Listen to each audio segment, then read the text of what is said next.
അക്കീര ഒരു മൂല പറ്റി കിടക്കുവാടേ. ഇന്ന് കഞ്ഞിയൊക്കെ കുടിച്ചു എന്ന് പറഞ്ഞാൽ കൊടുത്തത് 2-3 നേരമായിട്ട് കുടിച്ച് തീർത്തു.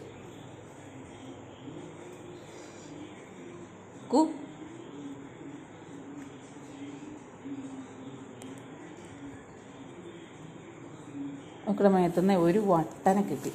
കണ്ടിഞ്ഞ് വേറെ വല്ലയിടത്തും ഉണ്ടോ എന്ന് അറിയാനായിട്ട് ഞാനിങ്ങനെ തപ്പിക്കൊണ്ടിരിക്കുവാണേ. ജാനു തെണ്ടി റോട്ടിൽ കൂടെയൊക്കെ പോകുമ്പോൾ ഈ റോട്ടിൽ കിടക്കുന്ന പട്ടികളുടെയൊക്കെ മേത്തുനിന്ന് ചാടണമായിരിക്കും. അവക്കടെ മേത്തുനിന്ന് കിട്ടിയായിരുന്നു. അത് അവക്കടെ മേത്ത് ഞാൻ മരുന്നൊക്കെ തേച്ച് മാറ്റി. അങ്ങനെ അതിന് വല്ല ഓർമ്മ ഉണ്ടായിരുന്നാൽ നിരങ്ങി വന്ന് ഇവക്കടെ മേത്ത് കയറിയതാണെന്നറിയില്ല. ഒരെണ്ണത്തിനേ കിട്ടിയുള്ളൂ. ഞാൻ എല്ലാവരുടെയും ഇങ്ങനെ തപ്പിയെടുക്കും. ഇവക്കടെ മേത്ത് ഇപ്പോൾ മരുന്ന് തേക്കാൻ പറ്റുന്ന സമയമല്ല, അതുകൊണ്ട് തപ്പിയെടുക്കുക.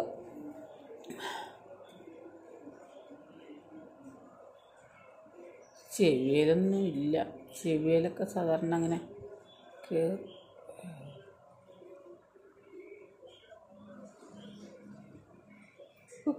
കിടക്ക് അങ്ങനെ കിടക്ക്.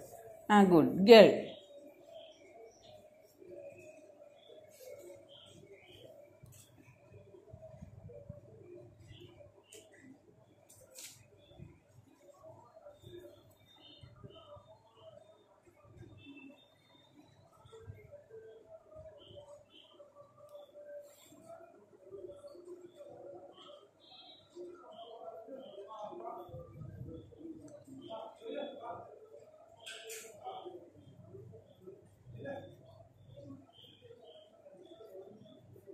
ഇവിടെ കുഞ്ഞിക്കുരു പോലെ ഈ സൈഡ് വെച്ച് കിടക്കില്ല അവർ.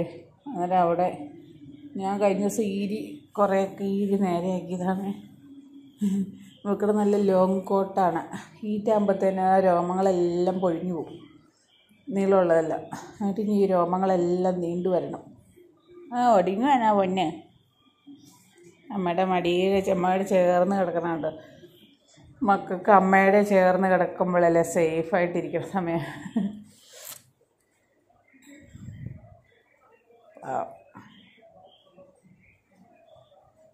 വിശ്വാസത്തോടെ കിടന്നുറങ്ങാലോ.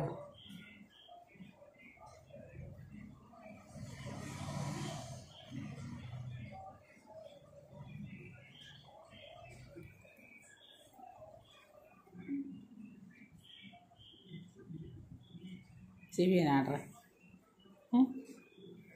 ഇത്. ഡോഗുകൾ ചെവി കുടയുകയൊക്കെ ചെയ്യണമെങ്കിൽ എന്തെങ്കിലും കാര്യമില്ലാണ്ട് ചെവി കുടയില്ല കേട്ടോ.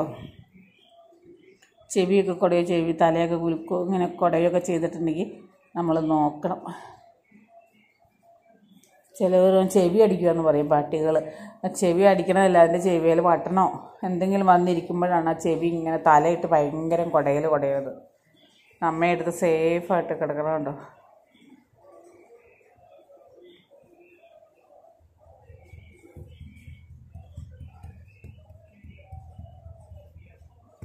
എന്നടി വെച്ചേക്കണ